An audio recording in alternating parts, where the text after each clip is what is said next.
Hello दोस्तों, आदाब, नमस्कार, सत श्री अकाल। मैं अफरोज रिजवी TM24 न्यूज में आप सबका खैर मकदम है, स्वागत है। दोस्तों, उर्दू अखबारों से तबसरे के लिए मैं आपके सामने हाजिर हूं। तो पेश हैं कुछ खास अखबारों से उर्दू तबसरे। वैसे तो देश दुनिया के हालात के बारे में तमाम तबसरे अखबारों ने किए हैं, लेकिन इसमें अभी हाल ही में वजीर दाखिला अमित शाह के कश्मीर दौरे को लेकर के अखबारों ने काफी तफसील से तबसरा किया है और अपना काफी गहराई से नजरिया पेश किया है। अखबार लिखते हैं कि जिस तरीके से कश्मीर के हालात हैं उसमें वजीर दाखिला वहां गए हैं और वहां लोगों को फिर से भरोसा दिलाया है। तो एक बार फिर वादे की झड़ी लगाई है उन्होंने, लेकिन जिस वक्त कश्मीर से 370 को हटाया था और जो वादा किया गया था उसे तो पूरा नहीं किया गया। और ऐसे वक्त में जबकि वजीर दाखिला वहां गए हैं तो हलाकतों का भी सिलसिला काफी बढ़ा रहा है। इसी माह में करीब अच्छी खासी तादाद में लोग मारे जा चुके हैं। तो इस सिलसिले में वजीर दाखिला ने भी वहां पर जो अपनी तकरीर की है, लोगों को बताया है, तो उसमें ये बताना शुरू कर दिया कि किस तरीके से 2014 से पहले से जो वाकयात होते थे दहशतगर्दी के, उसमें कितने लोग मारे जाते थे। यानी एक साल के अंदर 2000 से ज्यादा लोगों की तादाद उन्होंने वहां बताई मारने की। और अपनी हुकूमत के दौर में उन्होंने बताया कि सिर्फ 200 कुछ लोग मारे गए हैं। तो इस पर अखबारों ने काफी बाद में अपना नजरिया पेश किया। लिखा है कि आंकड़े बता करके लोगों को वहां पर खामोश करना और उनको फिर से तसल्ली देना अखबार के लिए जेबा नहीं देता। सरकार को चाहिए कि अपने किए गए वादों के बारे में बताए कि उस पर उसने अब तक क्या किया। ये बताना कि उसने क्या हिकमतें अमली अपनाई है और क्या करने जा रही है, और लोगों को सिर्फ ये बताना कि कम लोग मारे गए हैं, तो ये अपनी तारीफ करके वो लोगों को क्या मैसेज देना चाहती है। नंबर 2 माना जाता है इस हुकूमत में। तो इस तरह की बातें उन्होंने की हैं, तो लोगों में एक तरह से मायूसी ही दिखी है। बहरहाल कश्मीर में मुनासिब वक्त पर उन्होंने कहा है कि हम इसको राज्य का दर्जा देंगे, सूबे का दर्जा देंगे। 370 में हटाया था और कहा था वक्त आने पर इसको फिर से राज्य का दर्जा मिलेगा। तो इस सिलसिले में उन्होंने वहां के लोगों को ये यकीन दहानी की है कि अभी हदबंदी हो जाए तो फिर से इलेक्शन होंगे और कश्मीर को एक बार फिर से सूबे का दर्जा हासिल हो जाएगा। बहरहाल कश्मीर की जो हालात हैं उसमें नहीं लगता है कि चुनाव भी हो पाएंगे। बहरहाल निगाह सबकी लगी हुई है, दहशतगर्दी के वाकयात थम नहीं रहे हैं और सरकार ने एक बार फिर से लोगों में यकीन दहानी और भरोसा दिलाने की कोशिश की है, लेकिन लोगों में बेचैनी नजर आ रही। हैदराबाद से शाया होने वाले रोजनामा एतमाद ने काफी अपने एक इदारे में काफी तफसील से तबसरा किया। अखबार लिखता है कि कश्मीर के हालात में जो हैं वो किसी से छिपे नहीं हुए। किस तरीके से वहां दहशतगर्दी की वाकयात एक आए दिन हो रहे हैं। वो हिंदू चुन के मारे जा रहे हैं, सख्या समाज के लोग मारे जा रहे हैं, मुसलमान भी मारे जा रहे हैं, सिख ईसाई सब मारे जा रहे हैं, और सिर्फ इसलिए दहशत फैलाने के लिए वहां ऐसा किया जा रहा है। और इसमें वजीर दाखिला ने एक बार फिर जाकर के सिर्फ ये कहा है कि हम दहशतगर्दी को जड़ से खत्म करेंगे, इसके बजाय ये बता दिया कि पिछले के मुकाबले, सरकारों के मुकाबले ये हमारी हुकूमत में लोग कम मारे गए हैं। तो इसको काफी मजाकिया अंदाज में बयान करते हुए अखबार लिखता है कि सरकार ने लोगों को एक बार फिर से गुमराह करने की कोशिश की है। यानी अमित शाह ने अपने सरकार के किए गए वादों पर कोई रोशनी न डाल के सिर्फ ये बता दिया कि कितने कम लोग मारे गए हैं उनकी हुकूमत के दौर में। ये नहीं बताया कि 370 हटने के बाद जो वादा किया था कि नई सनतें लगेंगी, नए उद्योग लगेंगे, लोगों को रोजगार मिलेगा और शांति रहेगी, दहशतगर्दी का खात्मा एकदम कर दिया जाएगा, तो ये सब कहाँ है? ये तो उनके जो वादे हैं उसके खिलाफ सब हो रहा है वहां पर। यानी हुकूमत कह रही है, हुकूमत ने कहा था कि दहशतगर्दी बिल्कुल खत्म हो जाएगी, पत्थरबाजी नहीं होगी, ये नहीं, वहां तो गोलियां चल रही हैं, लोग मारे जा रहे हैं और सरकार जो है खामोश बनी हुई है। तो अखबार ने लिखा है कि ऐसे में कहना गलत ना होगा कि हुकूमत एक बार फिर अवाम को सब्ज बाग दिखा रही है और पीएम के बताए गए वादों को पूरा होने की लोग जो राह ताक रहे हैं उनको फिर से गुमराह किया जा रहा है। इस पर अमल के बजाय फिर से वादे किए जा रहे हैं। यानी कश्मीर में दहशतगर्दी कब खत्म होगी इस पर सरकार का कोई भी रद्द अमल नहीं है, इस पर कोई भी उसका बयान नहीं है। और उसने सिर्फ ये बता दिया कि 2004 से 2014 तक 2081 लोग मारे गए थे और 2004 से अब तक सिर्फ 239 लोग मारे गए हैं। यानी आंकड़ों के खेल में एक बार फिर से अवाम को फंसा के गुमराह किया जा रहा है। यानी कश्मीर को पूरे दुनिया में ये पैगाम दिया था, इस सरकार ने मैसेज दिया था कि हमने 370 की धारा हटा के दहशतगर्द का खात्मा कर दिया है। लोग वहाँ पूरी तरीके से अमन चैन से जी रहे हैं, सबको रोजगार मिल रहा है, बड़ी तरक्की हो रही है। और वहाँ पर जो जिस तरह से सयाह पर्यटक आते थे वो आ रहे हैं, कहीं कुछ नहीं है। कुछ उर्दू अखबारों ने बिहार के मौजूदा सियासी माहौल पर भी अपने तबसरे किए हैं।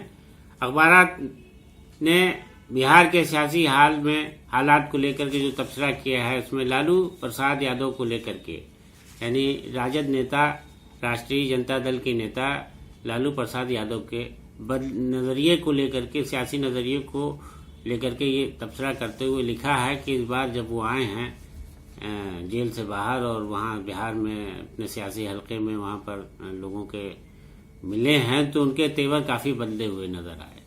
इस दौरान इस बार जो है अखबार नवीसों ने उनसे जब बातचीत की तो उन्होंने कहा, ये जानना चाहा कि राजद इस बार अगला असेंबली इलेक्शन जो है वो कांग्रेस के साथ मिलकर लड़ेगी कि नहीं लड़ेगी, उसकी क्या हिकमत अमली होगी। तो इस पर काफी जो है लालू प्रसाद ने अजीब जवाब दिया। उन्होंने कहा कि कांग्रेस की क्या बात करें, कांग्रेस को इसलिए टिकट दें, उससे इसलिए तालमेल करें कि शिकस्त का सामना करें और जमानत जब्त कराएं। पिछली बार हमने 40 सीट दी थी तालमेल करके और 19 सीट ही जीत पाए, बाकी पर उनके जो हालत रही वो सबके सामने है।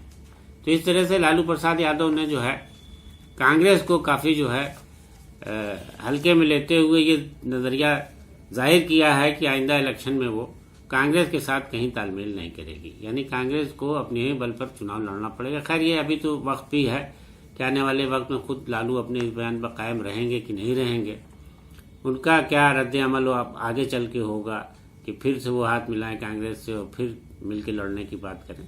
तो इसमें अभी कुछ कहा नहीं जा सकता, लेकिन बहरहाल वहाँ 2 सीटों पर बाई इलेक्शन होने हैं, जिसमें वो उसकी जो है उसमें पब्लिसिटी में अपने प्रचार पार्टी के प्रचार में निकले हैं, अपने पार्टी के उसमें इंतखाबी मुहिम में निकले हैं। तो उसमें अखबार नवीसों ने जो उनसे बातचीत की तो उसमें उन्होंने इस तरह से कांग्रेस को लेकर के अपना नजरिया पेश किया है। मगर इसके साथ ही लालू प्रसाद यादव ने कांग्रेस के जो वहां पर इंचार्ज हैं बिहार में, उनको भक्त चरण दास के ऊपर काफी घिनौना तबसरा किया। घिनौना तबसरा अखबार ने लिखा है कि अब उसको बयान नहीं किया, उस लफ्ज को नहीं दोहराया है, लेकिन ये लिखा है कि उसका मतलब बेवकूफ होता है।